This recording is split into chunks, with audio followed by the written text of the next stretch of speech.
Dito sa Papa Dudut Stories, ikaw ay hindi nag-iisa.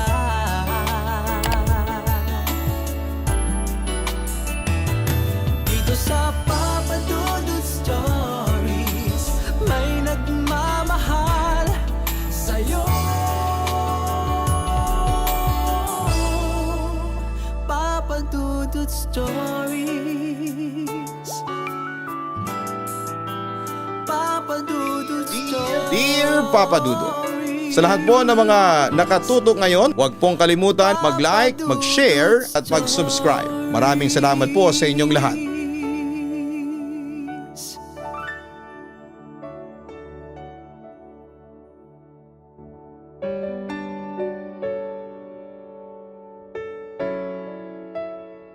Normal na senaryo tuwing dumarating ang undas ay may mga batang pag-alagala at nangangatok sa ating mga pintuan upang humingi ng kaunting mga candy o anumang hinanda natin na maaaring maibigay sa kanila.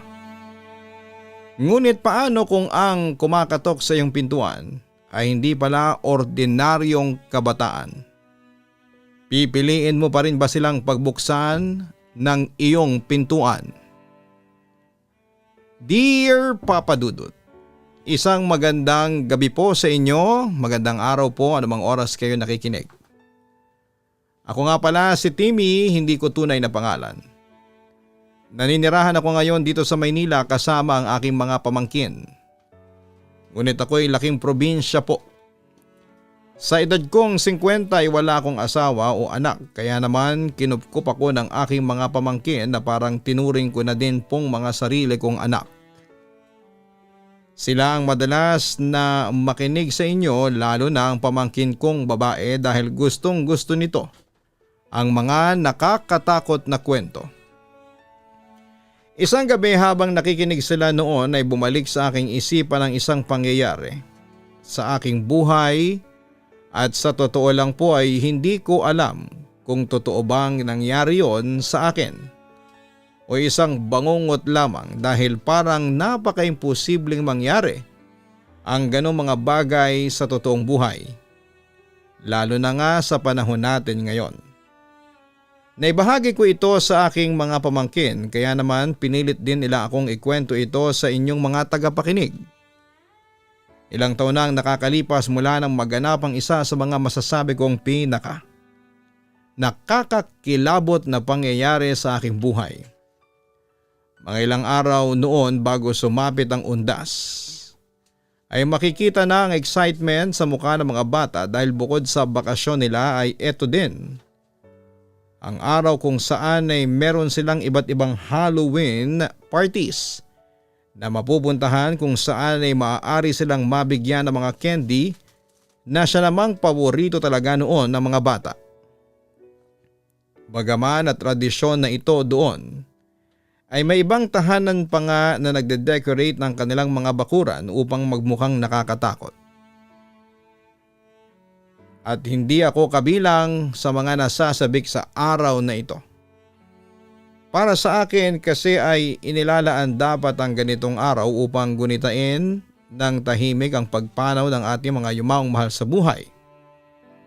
Hindi naman po sa ayaw ko sa mga bata sadyang concern lang din kasi ako sa safety nila lalo pa nga at madalas ay wala silang bantay o kasamang matatanda. Alam natin ang panahon ngayon na medyo hindi na safe. Naiinis pa nga ako kapag naiisip na hinahayaan lamang sila ng kanilang mga magulang na gumala at magbahay-bahay kahit na hindi naman nila kilala ang kanilang mga pinupuntahan. Sa isip ko noon ay delikado para sa mga kabataan ang kanilang ginagawa dahil may posibilidad na matapat sila sa bahay ng mga individual na maaari silang gawa ng masama. Nangyari na kasi ito dati sa kabilang baryo. Kaya naman magmula noon ay parang kinaayawan ko na ang ganitong tradisyon. Ngunit ano nga ba namang magagawa ko kung ang mga kalapit kong bahay ay willing sa ganito? Kaya syempre Kahit papaano ay naghahanda din ako ng ilang mga treats para sa kanila. Kasabay din ng pagpapaalala na lagi silang mag-ingat.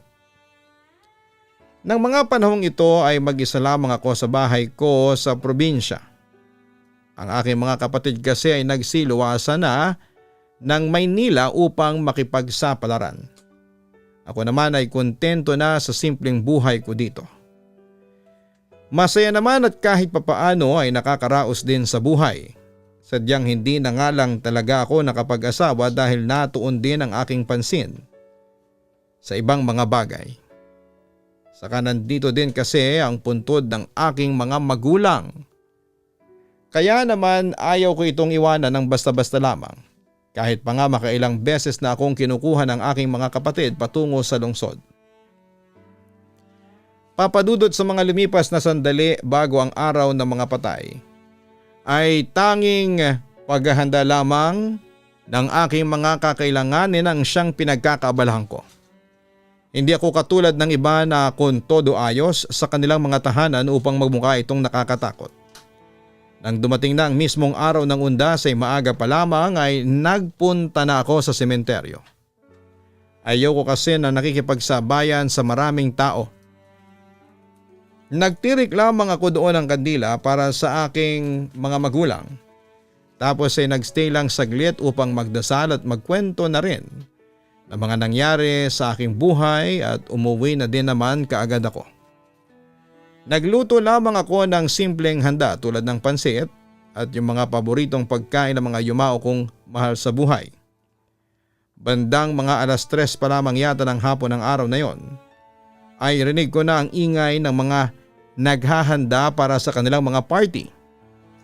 In fairness naman, ay nakaka-enjoy ding manood habang naghahanda sila. Karamihan sa mga bata ay makikita mo din na nagsisilagayan na ng kanilang mga makeup. Andyan yung mga peking dugo sa kanilang mga muka gamit ang lipstick. At ang iba naman ay nag-aala zombie na naagnas ang balat. Inanda ko na ang mga candy na binalot ko ahead of time na siyang ipamimigay ko sa mga batang bibisita sa aking bahay.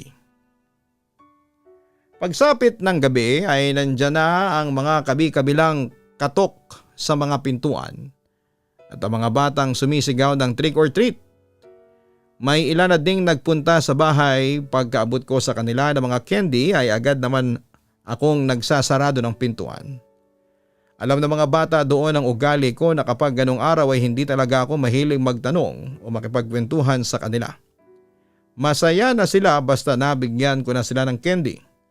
At ilan pa nga sa mga nagpuntahan doon ay parang mga hindi taga roon sa aming lugar. Kaya naman nasa kasagsagan pa lamang ng kasiyahan ng mga tao ay naubos na agad ang mga hinanda kong pambigay sa mga bata. Naisipan kong mag-relax na lamang noon at manood ng mga nakakatakot na palabas sa telebisyon habang hinihintay na humupa ang ingay sa labas. Hindi din naman kasi ako makakatulog dahil sa ingay ng mga nagiinuman at nagkakantahang kapitbahay ko. Seryoso na akong nakatutok sa TV nang makarinig ako ng katok. Hindi ko naman ito pinansin dahil wala na rin naman akong ibibigay. Kapag hindi mo naman sinagot ang mga batang yon ay kusa na rin silang aalis. Ganon kasi yung mga naunang pumuntang bata sa bahay. Pero ilang saglit pa ay muli akong nakarinig ng mga katok sa aking pintuan. This time ay medyo malakas kumpara noong una. Dito ako tumayo upang silipin na lamang sila sa bintana sabay sigaw. Nawala na akong mga candy kaya umalis na sila.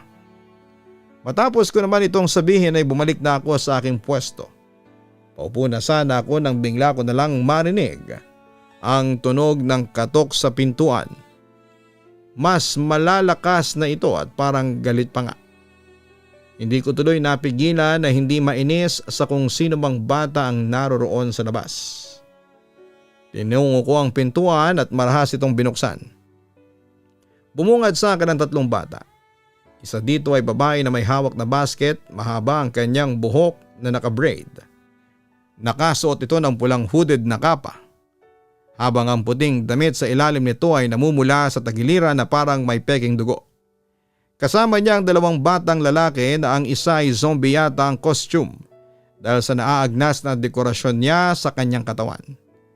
Parang nandiri pa nga ako dahil parang totoo ang mga uod na nakadikit sa mga naaagnas na parte ng katawan nito. Ang huling kasama naman nila ay tila ang pinakamatanda sa kanila. Duguan ang mukha nito at may malaking tila bukas na sugat sa kanyang may sentido. Habang tinitignan ko sila ay hindi ko maiwasang maisip na ang galing naman ang naglagay ng kanilang mga makeup dahil parang totoong totoo ang mga sugat at dugo sa kanilang katawan. Usually kasi mga lipstick lang ang nakikita ko nakalagay na para sa dugo ng mga bata, pero sa tatlong ito, Papa Dudut, ay tila gumamit talaga ng malakit na likido na may tila amoy pa ang costume nila.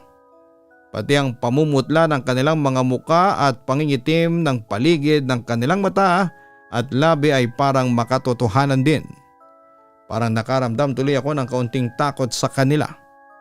Matamlay ang tatlong bata na yon na nagsabi ng trick or treat habang inabot sa akin ang batang babae ang hawak niyang basket. May ilang candy na itong laman pero ewan ba kung bakit iba doon ay madumi na at tila may lupa-lupa pa. Bagaman na tumahanga ako sa kanilang mga costume ay hindi pa din ito natanggal ang aking inis. Kaya naman paangil akong sumagot sa kanila na hindi ba nila na-gets na wala na akong candy. Kaya hindi ako sumasagot sa kanilang katok. Nagagalit ko pa silang napagsabihan na wala silang mapapala sa akin kaya hindi nila kailangang gibain ang aking pintuan sa lakas ng kanilang mga katok.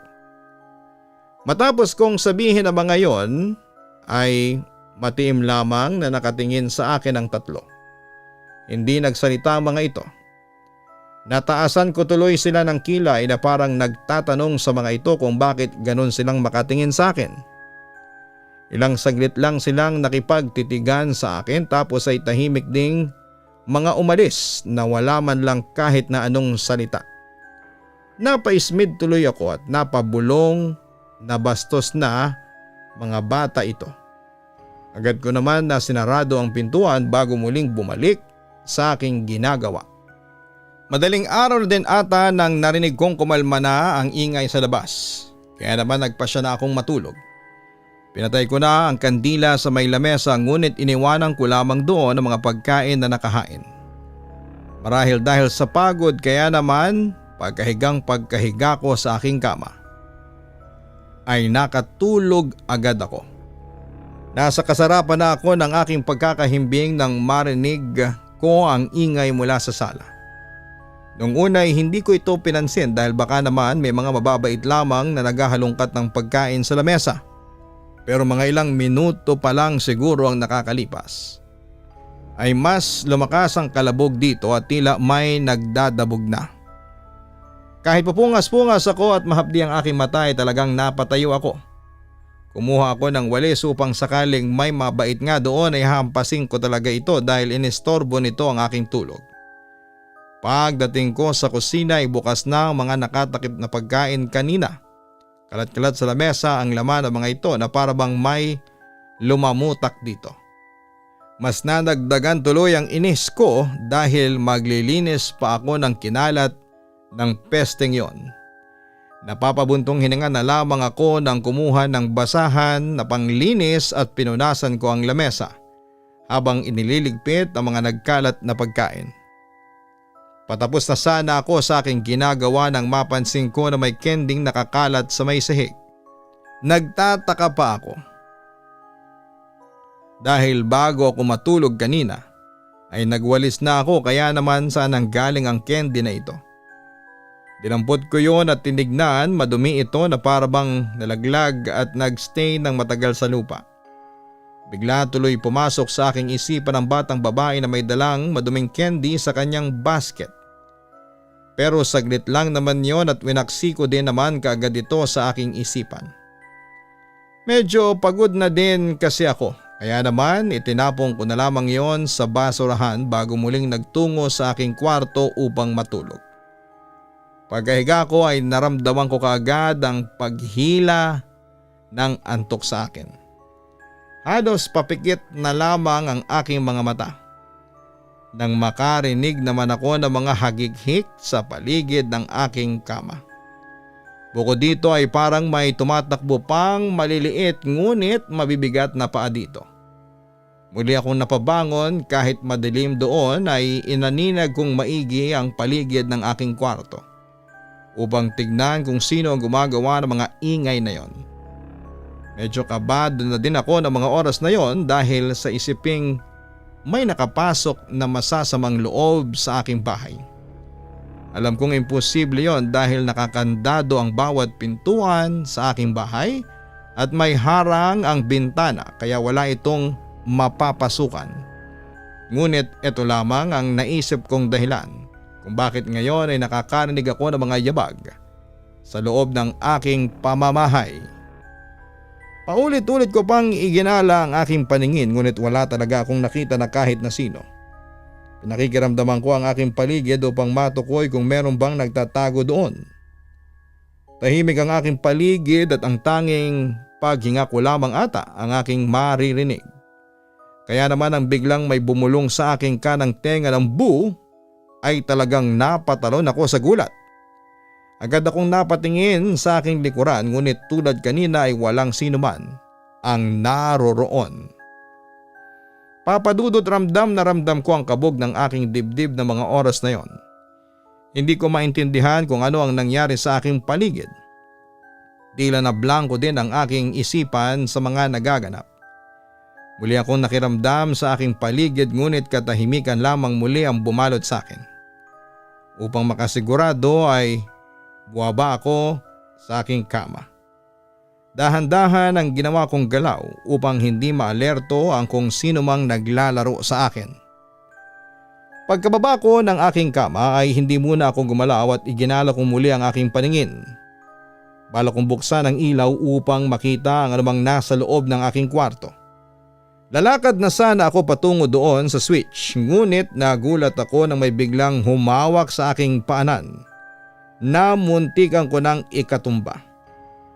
Agad naman itong bumitaw sa akin ngunit nag-iwan ito ng maliit na sugat dahil tila may matutulis na kuko ang humawak dito.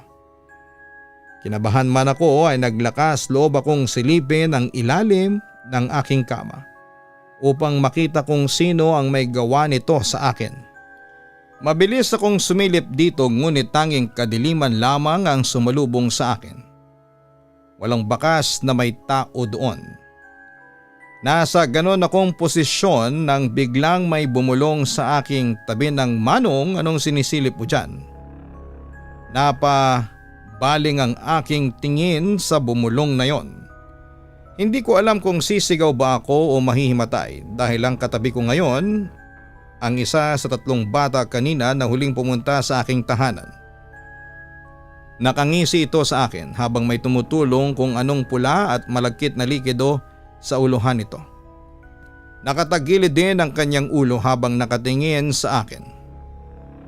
Nakakatakot ang itsura nito lalo pa nga at halos magkalapit na ang aming mga mukha. Nasa ganon akong posisyon nang makarinig naman ako ng hagighik mula sa aking kama. Pagtingala ko ay nakasilip doon ang batang babae na may hawak na basket. Nakapangalumbaba ito habang nakatingin sa akin at tila natutuwa pa ito na nakakaramdam ako ng takot sa kanila. Agad naman akong tumayo mula sa aking pagkakaluhod doon sa sahig at mabilis na umatras palayo sa 2 batang yon. Bagaman at nakakatakot pa din, ay mas nanaig ang pagtataka ko kung papaanong nakapasok ang 2 ito sa loob ng aking bahay. Galit ko silang tinignan at tinanong kung paano sila nakapasok sa loob ng aking pamamahay. Tiningnan lamang nila ako habang nakangiti papadudot. Tila walang naririnig ang mga ito at nakatingin lamang sa akin. Mas lalo naman ako nainis sa kanilang ginagawa. Pumunta ako sa lugar kung nasaan ang switch ng ilaw at binuksan ko ito. Pero halos mapatalon akong muli sa aking kinakalagyan ang bumungad naman sa aking tabi ang batang may naaagnas na parte ng kanyang katawan. Maitim ang tingin nito sa akin na para bang galit po ito. Dahil mukhang wala naman akong makukuha ng sagot sa tatlong bata, ay hinawakan ko ang kamay ng batang aking nasa tabi upang hilahin ito palabas ng aking kwarto. Ngunit habang hawak ko ito, ay naramdaman ko na tila may gumagapang na kung ano sa aking mga braso. Pagtingin ko ay may ilang mga uod mula sa batang yon na gumagapang na paakyat sa akin. Nabitawan ko ang kanya mga braso at agad na pinagpag ang mga nakalapat na uod sa aking katawan. Sinong matinong magulang ang lalagyan ng totoong uod ang katawan ng kanilang anak? Magtatanong sana akong muli sa tatlong batang yon kung nasaan ang kanilang mga magulang at kung paano sila nakapasok doon, ngunit biglang naglaho ang mga ito. Parang doon pa lang nag-sink in ang lahat sa akin. Hindi buhay na tao ang aking mga kaharap. Mula sa itsura ng mga ito na tila namumutla hanggang sa kanilang mga ginagawang pagpapakita at biglang pagkawala. Hindi ito normal para sa mga buhay na tao na gaya natin, kaya naman pinagpalagay ko na nga na mga kaluluwang ligaw sila na gumagala sa mundong ibabaw. Nanlamig ang buong katawan ko sa realisasyon na yon. Hindi ko alam kung ano ang aking gagawin. Kung hahanapin ko pa ba sila o magtatago na lamang sa aking kwarto hanggang sa mag-umaga. Ngunit base sa kanilang mga ginawa, kahit yata magtago ako doon, ay magpapakita at magpapakita pa din sila sa akin. Hindi ko alam kung bakit ako ang napili nilang gambalain gayong wala naman akong matandaan na ginagawa sa kanila. Doon ako nagpasya na harapin ang aking takot at kausapin ang mga ito sa kung ano ang kailangan nila sa akin. Lumabas ako sa aking kwarto at mahinahong hinintay na muling magsalita sa akin. Ilang saglit pa ay nakarinig na ako ng mga nagtatakbuhang bata. Paikot-ikot ang mga ito. Huminga muna ako ng malalim bago sila tinawag dahil nais kong makipag-usap sa kanila. Nang sabihin ko naman yun ay agad silang nagpakita sa akin. Magkakahawak ang mga kamay nila na parabang ayaw nilang maghiwalay. Agad ko silang tinanong kung ano ang kailangan nila sa akin at bakit nila ako ginagambala. Sumagot naman ang patanong ang batang lalaki na mukhang pinakamatanda sa kanila. Bakit? Hindi mo kami tinulungan? Bakit mo kami pinabayaan? Napatingin ako sa kanila ng may pagtataka. Hindi ko alam kung ano ang tinutukoy nila sa pagkakasabi ng mga bagay na yon. Nahalata yata nila na hindi ko sila maintindihan, kaya naman sabay-sabay silang lumapit sa akin at tinawakan ang aking kamay. Parang nakuryente ako sa ginawa nila, kaya naman napapikit ako. Hindi ko alam kung anong nangyari, ngunit pagdilat ko ng aking mata ay nasa ibang lugar na ako. Pamilyar sa akin ang lokasyon na yon, ngunit hindi ko matukoy kung bakit. Gabi ng mga panahong yun at tila medyo late na ng oras. Para ko nasa black and white na pelikula.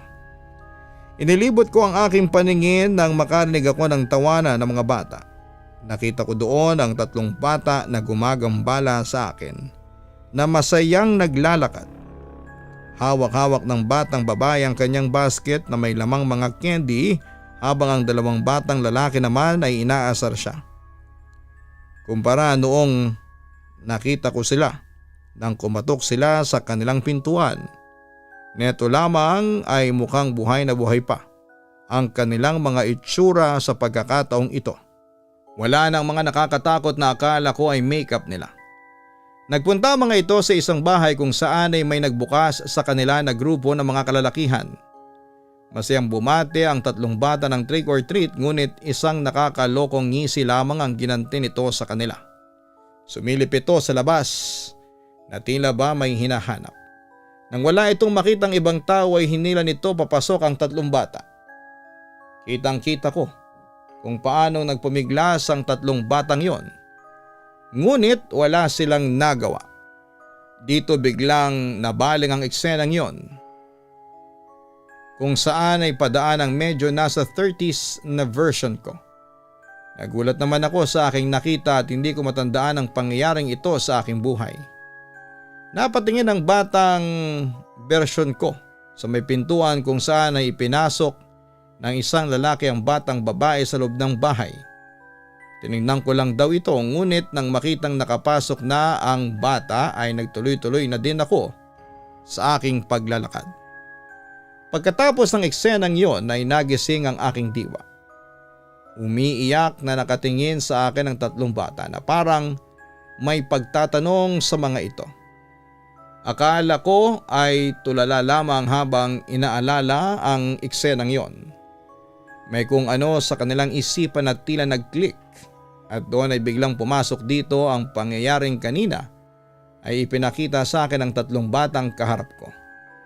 Naalala ko na ganitong panahon din yon at pauwi ako noon galing sa bahay ng aking kakilala sa kabilang baryo. Ginabi ako ng uwi dahil nanggaling pa ako sa puntod ng aking mga magulang bago dumiretso noong hapon sa bahay nila. Habang pauwi ako ay nakarinig ako ng iyak ng isang bata at doon nga ay nakita ko ang batang babae na pilit na pinapapasok ng isang lalaki. May pagtataka man noon sa aking isipan ay hindi ko ito pinagtuunan ng pansin sa pag-aakalang ama nito ang lalaking yon at pinipilit na pauwiin ang bata dahil nga late na masyado ng mga oras na yon. Nagtuloy-tuloy lamang ako sa paglalakad at ilang araw lamang ay may nabalitaan ako na 3 bata na taga kabilang baryo ang nawawala. Hindi ako makapagsalita ng mga oras na yon at hindi ko alam kung ano ang sasabihin sa 3 batang nasa aking harapan. Bagaman at wala akong alam sa nangyari sa kanila ay tila hindi ko maiwasang mag-guilty dahil noong panahong kailangan pala nila ng tulong ay tila nagbulag-bulagan ako sa kanilang kalunos-lunos na sitwasyon. Kung kanina ay natatakot ako sa kanila, ngayon ay hindi ko mapigilan ang sarili ko na lapitan sila at yakapin. Pagkayakap ko sa kanila ay tanging paghingi lamang ng paumanhin ang aking naibulong. Sinabi ko sa mga ito na hindi ko alam na ganun palang nangyari at muli akong humingi ng paumanhin kung pakiramdaman nila ay pinabayaan ko sila.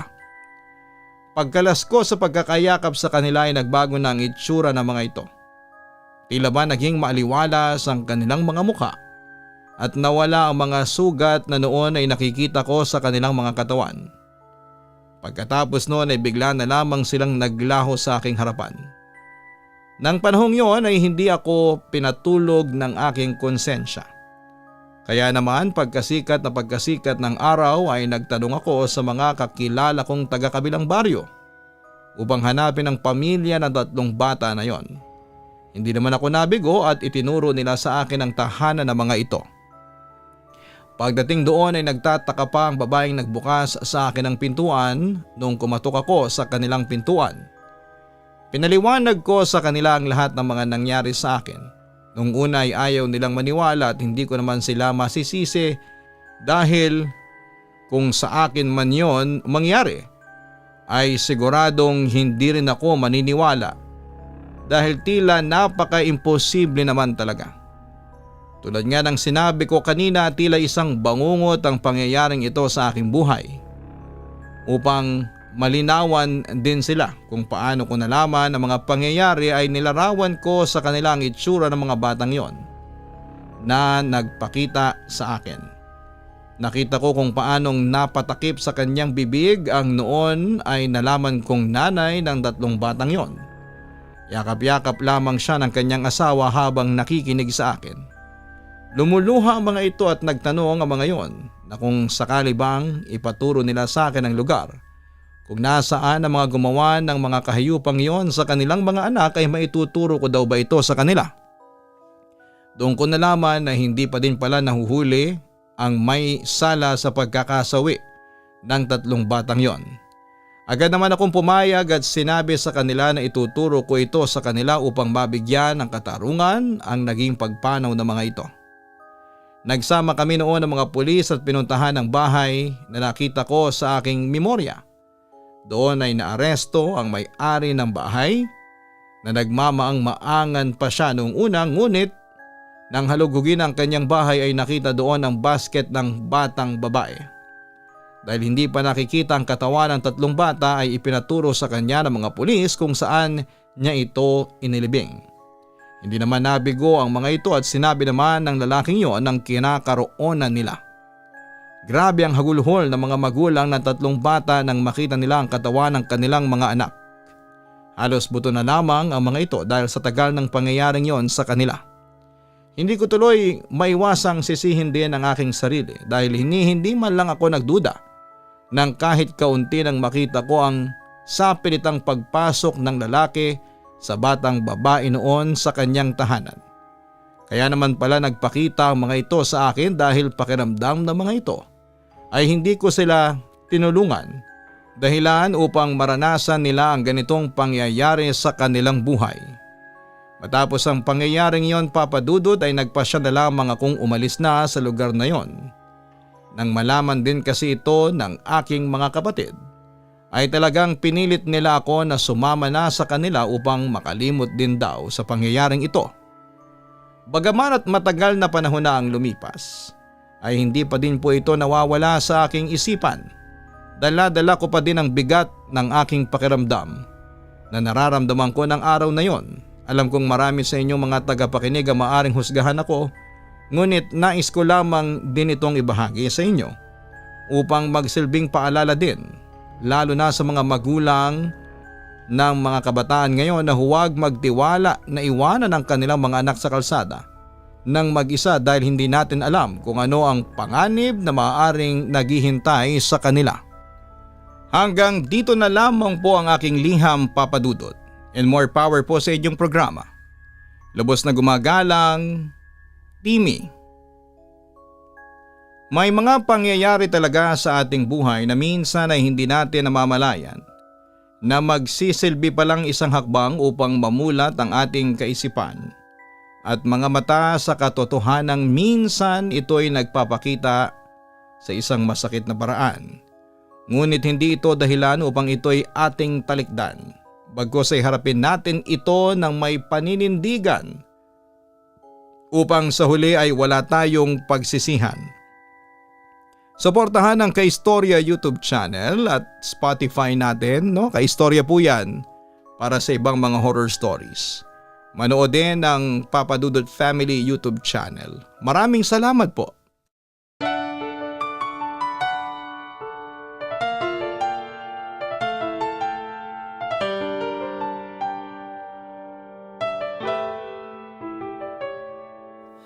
Ang buhay ay mahiwaga, laging may lungkot at saya. Sa Papa Dudut Stories, laging may karamay ka.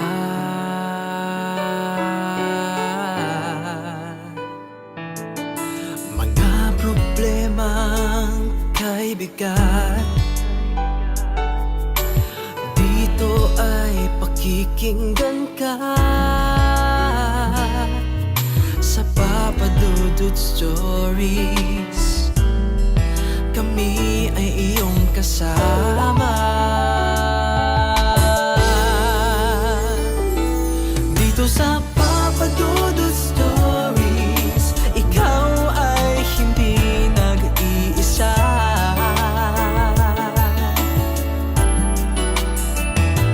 Dito sa Papa Dudut Stories, may nagmamahal sa'yo. Papa Dudut Stories, Papa Dudut Stories.